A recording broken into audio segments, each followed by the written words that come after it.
আলভি ভাই আর তিথি আপুর সম্পর্ক ছিল, এটা বন্ধুত্ব সম্পর্ক না, বন্ধুত্ব ছিল অনেক বেশি হাজব্যান্ড ওয়াইফের মতো। আগে ঘটনাটা বলি নাই এমন না ব্যাপারটা, ঘটনাটা কি আমি আপনার কাছে বলবো, আমি আপনাকে চিনি, বা আমি কি আমার ফ্যামিলির কাছে বলবো বা বাইরের কারোর কাছে বলবো। 23 সালে আলভি ভাইয়ের ওইখানে অ্যাসিস্ট্যান্ট হিসেবে নিয়োগ হই। আমি বেশ কিছুদিন ওনার সাথে ছিলাম। ভাই আমি আসলে এখন কি হয়েছে বা কিভাবে হয়েছে এটা আমি সঠিকভাবে বলতে পারতেছি না, বা এখন দেখতেছি এটা। কিন্তু এই যে তিথির সাথে যে ব্যাপারটা, এটা আমি বলবো পুরোপুরি সত্য। ভাইয়া, আর এটা যদি পুরোপুরি সত্য হয় তাহলে আপনি তো ঘটনাটা আগে থেকে জানতেন, তাহলে আপনি আগে কেন বললেন না? আগে না আগে ঘটনাটা বলি নাই এমন না ব্যাপারটা, ঘটনাটা কি আমি আপনার কাছে বলবো, আমি আপনাকে চিনি, বা আমি কি আমার ফ্যামিলির কাছে বলবো বা বাইরের কারোর কাছে বলবো।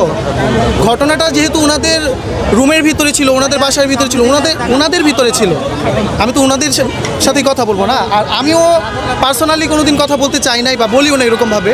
এটা আমি দেখছি যে ভাবি জানতো ব্যাপারটা, জানতো, কিন্তু ভাবির ভিতরে আমি এমন একটা জিনিস দেখছি, উনি হচ্ছে সব কিছু ম্যানেজ করতে চাইছে, সব কিছু ঠিক করতে চাইছে, ঠিক আছে। এটা নিয়ে দেখা গেছে এই যে আমি নেহাল ভাইকে দেখলাম, নেহাল ভাই বলতেছে এরকম কোনো কিছু জানে না, আলভি ভাই আসলে উনি বলবে বা কি। কিন্তু আমি বলবো কি যে এটা না জানার কি আছে, আমি তো নিজের চোখে দেখছি আলভি ভাইয়ের মা এটা নিয়ে ভাবির সাথে কথা বলতেছে যে তুমি এইভাবে না এইভাবে করো, ওই মেয়েটাকে আমার মনে হয় এরকম করি ওইরকম করি। ওনাদের সম্পর্ক ছিল, আলভি ভাই আর তিথি আপুর সম্পর্ক ছিল, এটা বন্ধুত্ব সম্পর্ক না, বন্ধুত্ব ছিল অনেক বেশি হাজব্যান্ড ওয়াইফের মতো।